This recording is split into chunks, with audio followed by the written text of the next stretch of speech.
Hello guys, welcome to Dharamprabha Education Solutions online classes. Now let's come to know about the next topic, that is water purification in water treatment plants.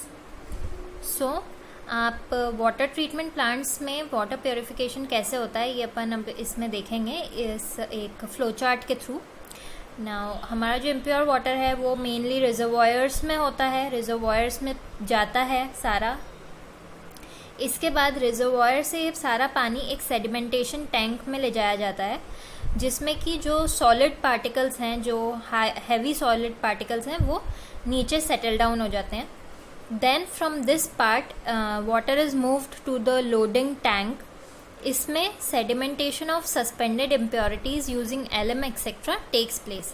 सो जो बाकी की बची हुई impurities रह जाती है, जो पानी में सस्पेंडेड होती हैं या पानी में नीचे सेटल डाउन नहीं होती, उनको हम यूजिंग एलम नीचे सेटल डाउन कराते हैं, सेडिमेंट कराते हैं. Then this water moves to filtration tank where all the impurities are filtered. So जितनी भी इम्प्योरिटीज नीचे सेटल डाउन हो गई हैं या जो थोड़ी बहुत रह गई हैं उन सबको फिल्टर कर लिया जाता है और बचा हुआ फिल्टर्ड वाटर हम क्लोरीनेशन टैंक तक ले जाते हैं. In this chlorination tank, addition of chlorine takes place to kill the germs. So आप वाटर के अंदर क्लोरीन ऐड करते हो so that जो germs हैं पानी के अंदर वो destroy हो जाएं. And then from this chlorination tank, the water is supplied to our homes. So this is how water purification occurs in water treatment plants. Now coming to the difference between physical and chemical change. तो chemical change क्या होता है और physical change क्या होता है. In a chemical change it can not be easily reversed. अगर कोई चीज़ केमिकल चेंज के थ्रू उसमें कोई चेंजेस आए हैं केमिकली तो आप उसको रिवर्स बैक नहीं कर सकते. Okay, rather physical change is easily reversible. Okay, next in chemical change new products are formed. आपने जो भी रिएक्टेंट्स लिए होंगे उनसे नए प्रोडक्ट बनते हैं, जबकि फिजिकल चेंज में कोई नया प्रोडक्ट नहीं बनता. In chemical change reactants are used up completely. जो आप रिएक्टेंट्स यूज कर रहे हो वो प्रॉपर्ली पूरे यूज अप हो जाएंगे और नए प्रोडक्ट फॉर्म होते हैं. And in physical change often just a state is changed. मतलब या तो सॉलिड से लिक्विड बनेगा या लिक्विड से गैशियस स्टेट में चेंज हो जाएंगी चीज़ें, या गैशियस से सॉलिड या लिक्विड से सॉलिड में. In a chemical change often heat, light, sound, fizzing occurs. तो जब भी कोई केमिकल चेंज होगा तो या तो हीट अब्जॉर्ब होगी या हीट रिलीज होगी, या तो लाइट रिलीज होगी, साउंड आएगा चीज़ में, या फिर फिज या फिर एफोवेसेंस जो होते हैं बबल्स वो बनते हैं. Then in chemical change electricity may be produced. अगर कोई चीज़ में केमिकल चेंज आ रहा है या केमिकल प्रोसेस हो रहा है तो वहाँ पे इलेक्ट्रिसिटी प्रोड्यूस होने के चांसेस हैं. And in a chemical change, a precipitate may be formed. Now the example of chemical change is burning of wood. तो आप wood को burn करते हैं, कोल बनाते हैं, या फिर जो कोल है उससे और चीज़ें बनती हैं. और अगर आप एक बार लकड़ी को जला देते हैं तो आप उससे वापस प्लेन फॉर्म ऑफ जो आपकी वुड है वो नहीं बन पाती वापस.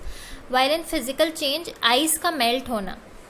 आपने वाटर को सॉलिडिफाई किया, फ्रीज किया, तो वो आइस में कन्वर्ट हो जाता है. सिर्फ एक स्टेट चेंज हुई, लिक्विड से सॉलिड स्टेट बन गई. अब आप इस आइस को वापस मेल्ट करते हो तो उसकी स्टेट वापस चेंज हो जाएगी और वापस वाटर में वो कन्वर्ट हो जाएगी. सो इसमें ना ही कोई नया प्रोडक्ट बनता है एंड इसमें सिर्फ एक स्टेट चेंज होती है.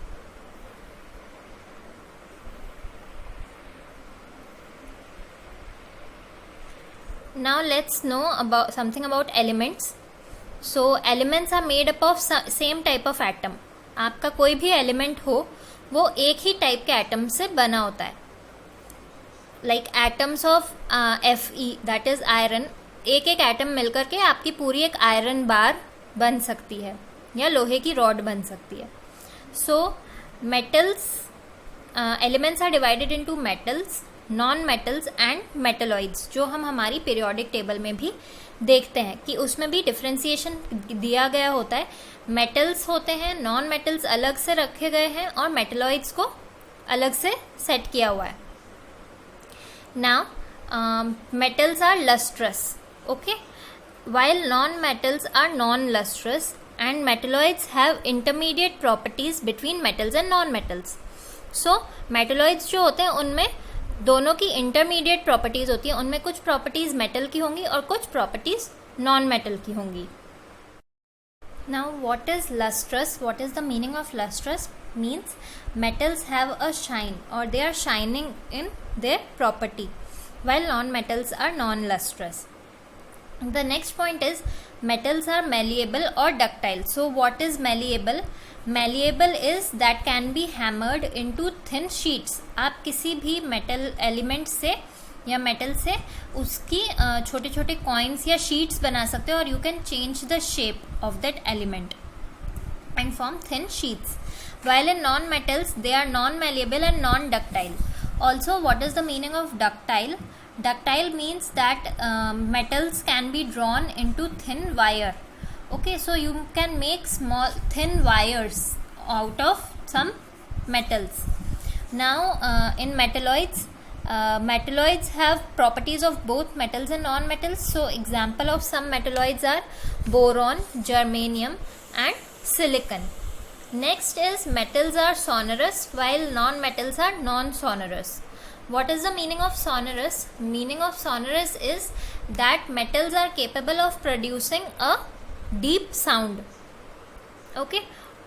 Then metals are good conductors of heat and electricity.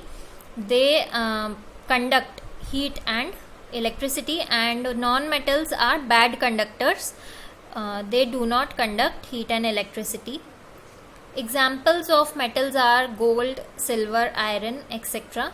While non-lustrous non-metals are oxygen and phosphorus, etc.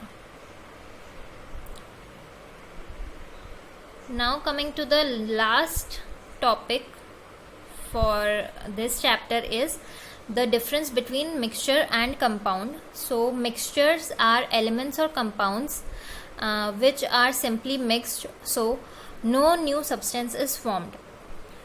So in a mixture elements और compounds को आप simply सिर्फ mix कर देते हो और कोई नया substance नहीं बनता. While in compound, substances are reacted together with each other to make a new substance. So compound के अंदर आप दो substances को एक दूसरे के साथ react कराते हो ताकि एक नया substance या नया compound बन सके. Then in a mixture, elements do not combine in a fixed ratio. Like fixed ratio is 1:1, 1:2. तो mixture के अंदर कभी भी elements एक fixed ratio के अंदर combine नहीं होते, जबकि compounds में composition of the components is fixed. आप किसी भी component को कैसे जो भी composition होगा वो fixed होगा कि किस ratio के अंदर उन्हें आप combine कर रहे हो. They combine together in a fixed ratio according to their masses. उनके masses के accordingly आप उनके ratio को fix करते हो. Then in a mixture shows the properties of its components. Mixture में since कोई भी नया compound या नया substance form नहीं होता, तो उनकी properties intact रहती हैं और आप जो mixture देखेंगे तो उसमें आपको components की properties easily visible होंगी. While in a compound, it doesn't show the properties of component elements. Then in a mixture, components can be easily separated by any mechanical method which is suitable. आप इन components को या elements को easily किसी भी mechanical method के via separate out कर सकते हो, जबकि compound में आप इन्हें simple mechanical methods use करके separate नहीं कर सकते. Now coming to the example, mixture का example होगा mixture of iron and sulfur. And compound में example is iron and sulfur react to form iron sulfide. Mixture के अंदर आपने iron और sulfur direct solid form में शायद आप use कर सकते हो और उसमें कोई reaction नहीं होगा, जबकि compound में जब आप iron और sulfur को react कराते हो एक दूसरे के साथ तो iron sulfide बन जाएगा.